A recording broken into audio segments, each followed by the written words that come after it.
Fala você conectado para mais um vídeo aqui no canal, eu sou Eduardo Ferrari, trago assuntos importantes sobre o nosso Vasco, não pule sequer uma parte do vídeo. Gente, a sua inscrição é de graça, aqui embaixo tem um botão escrito inscreva-se. Ontem muita gente na transmissão aqui, mais de 90 mil pessoas, confirma a sua inscrição, paga nada não, deixa o seu like também, ó, colou o dedo no like, ponto, se inscreveu, é de graça e acione o sino das notificações para que você possa receber todos os dias, sabe, os vídeos aqui do canal, tá certo? Bom, eu vou falar sobre esse camisa 10, vou falar sobre o planejamento, presta atenção, se você discordar, coloca aqui embaixo, ponto, beleza, vamos seguir em frente, eu não sou o dono da verdade, eu não sou o dono da razão, enfim, concordar e discordar faz parte, né, enfim, e é isso, né, gente? Todos nós somos Vasco, todos nós amamos o Vasco e queremos o bem da nossa instituição. Bom, nós temos sim um camisa 10, entre aspas, dentro do Vasco, né?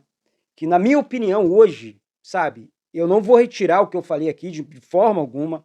Eu acho que o Vasco errou demais, erra demais no planejamento quando você começa um brasileiro sem esse jogador de meio campo. Ah, Eduardo, mas isso não existe mais no futebol mundial. Quem disse que não?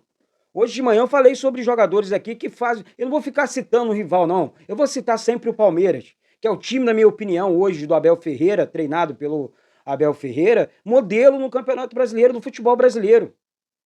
E aí você olha pro Palmeiras, pro jeito do Palmeiras jogar, né? E o Vasco tem jogadores, assim como o Palmeiras. Ah, Eduardo, você está exagerando. O Vasco não tem, nós temos sim. Pega lá o Ryan na base, coloca como camisa 10 ali, assim como o Palmeiras faz com o Endrick, com 16 anos. Tá certo que o time do Palmeiras é mais experiente e mais entrosado do que o do Vasco, né? Tô falando aqui do time, na minha opinião, top 1 do Campeonato Brasileiro, do futebol brasileiro. Mas é dali que você tem que tirar a inspiração. Um time agressivo, um time com camisa 10. Acho também que o Orelhano pode ser testado fazendo essa função, assim como o Marlon Gomes. Então, o Maurício Barbieri, na realidade, ele tem um leque, né, de opções, independente do planejamento que eu falei aqui. Dentro do elenco, ele tem esses jogadores que podem ser testados nessa função. Vocês estão entendendo aqui a minha visão? Se vocês concordam, se inscreve aqui e deixa o like. Se discordam, é claro, deixa o like também, mas deixe seu comentário aqui embaixo. Porque o que não pode acontecer, gente, e eu tenho que ser muito reto com vocês aqui, o que não pode, não tem de jeito maneiro, o que não pode acontecer é o que aconteceu nesses últimos jogos. Vou repetir, o Maurício Barbieri errou ao barrar o Barros e o Rodrigo no primeiro jogo da semifinal contra o Flamengo no Campeonato Carioca, né? E esse jogo contra o ABC também ninguém vai esquecer. É mais uma derrota daquelas, enfim, vergonhosa dentro de São Januário, né? O Campeonato Carioca contra o Flamengo, o Vasco tinha tudo para ganhar do Flamengo, sim. Não era só por conta da vantagem do empate, não, ou dois resultados iguais. Era por tudo que envolvia ali o clima do jogo, o Vasco melhor, o Vasco amassou o Flamengo no segundo tempo. E aí o Barbieri, ele erra nas alterações. Ele tinha que dar... Aí por que o Eric Marcos não tá jogando? Por que ele entra com o Figueiredo, que entrou mal? Ó, quantos jogos o Figueiredo não tá entrando bem? O Andrei Santos está convencendo você, torcedor? No meio campo do Vasco? Porque eu entendo a seguinte questão. Eu falei sobre isso aqui. Até comentando nesse assunto aí, que eu acabo misturando mesmo, porque para você ver o tamanho, né, de opções até que nós temos ali no meio campo do Vasco. Pô, será que esse leque de opções o Barbieri, olha, eu preciso desse jogador, eu tenho aqui 3 atacantes ou 2 atacantes, pode jogar também com 2 atacantes, zero problema, joga com 2 meias, pô, 2 volantes, Jair, hoje, na minha opinião, Eduardo, eu entraria com Jair e com o Rodrigo na volância, Marlon Gomes mais à frente com o Orelhano, tá? E o Pedro Raul com o Eric Marcos. Ponto. O resto que brigue pela vaga. Sabe, assim, eu acho que o time fica mais leve, o time fica mais criativo e mais solto dentro de campo. porque você tem dois laterais muito agudos. E o Eric Marcos não precisa provar para ninguém que ele é titular. Ele é o titular do Vasco, na minha opinião. Não sei porque ele está fazendo no banco, porque o moleque está jogando bola. E futebol é momento. Marlon Gomes jogando na posição dele, nesse meio campo, junto com o Orelhano, vai funcionar. Aí, mas e o Andrei Santos, Eduardo, briga por posição com o Jair? Ué, os dois fazem a mesma função dentro de campo. Se você escala os dois juntos, é claro que você vai embaralhar tudo. Porque você tem dois jogadores que, enfim, que jogam do mesmo jeito dentro de campo com a camisa do Vasco. Aí você vai ver, pô, em algum momento eles vão se atrapalhar. Entendeu? Eles são carregadores de piano, tem aquele passe mais refinado, mas são jogadores de marcação também.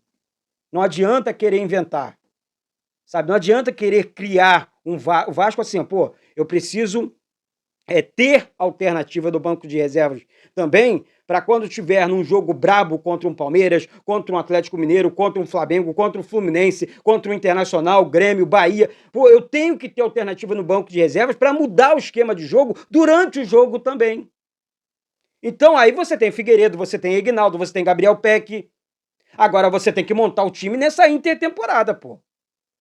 Não adianta você colocar um time como foi ontem e passar vergonha, pô. Vergonha. Desculpa, mas perder para ABC, perder para Atlético, não dá, pô.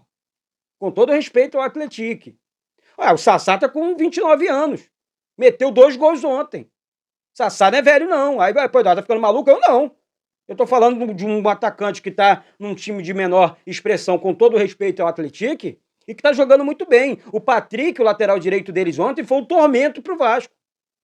Tá certo que ontem o Vasco poupou e sem explicação.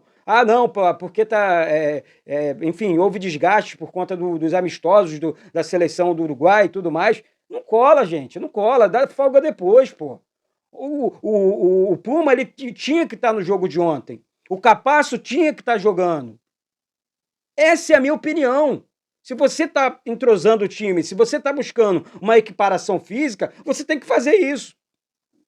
Então, nós temos esse tal camisa 10, já que não vai contratar, já que já está desenhado, já está escrito nas estrelas, vamos contratar, enfim, na janela do meio do ano. Então, já que vai ser assim, então faz o seguinte, vou pegar um esquema aqui para o meio campo, eu vou formar esse meio campo forte e vou jogar com 2 atacantes. Um de beirada, que joga pelos 2 lados, que é o caso do Eric Marcos, e um centroavantão, que é o caso do Pedro Raul. É o meu pensamento. É um jogo, é um time seguro, joga no 4-4-2 e vai para cima dos adversários. Porque essa invenção o tempo inteiro de 4-3-3, 4 não sei o quê, 4-5-1, eu não sei... Gente, eu sinceramente, eu acho que isso tudo é balela. Acho que a qualidade do jogador, sabe? Nós temos jogadores qualificados, sim. E se o Barbieri, é claro, ele entende futebol, não tô aqui, pelo amor de Deus, é um cara muito inteligente, assim como o Abel Braga, entender a maneira desses jogadores jogar, né? Eu tô deixando aqui minha opinião, tô deixando aqui meu pitaco. O Vasco vai longe, não só no Campeonato Brasileiro, mas para frente, daqui para frente. Porque a correção no meio do ano e no final da temporada para o time, contratando mais jogadores mais qualificados para esse elenco, meus amigos, fica ruim de encarar o Vasco. Mas o treinador precisa entender que hoje, nesse momento, ele precisa preencher essa lacuna que nós temos, entre o meio-campo e o ataque. Não adianta me convencer que está funcionando, porque não está funcionando. Estava com o Rodrigo, com o Barros e com o Jair. Estava funcionando.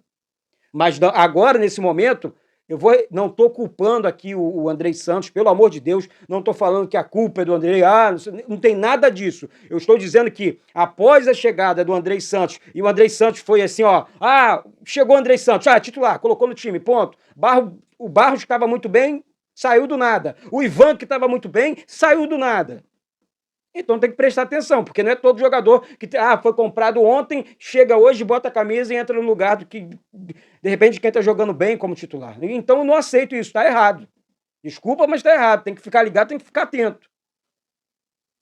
Tá certo, gente? Então é isso. Daqui a pouco eu volto com essas e outras informações do nosso Vasco. Quem concorda comigo, se inscreve aqui, deixa o seu like, habilite o sino das notificações, bate no peito e diz: isso aqui é Vasco da Gama. Saudações vascaínas?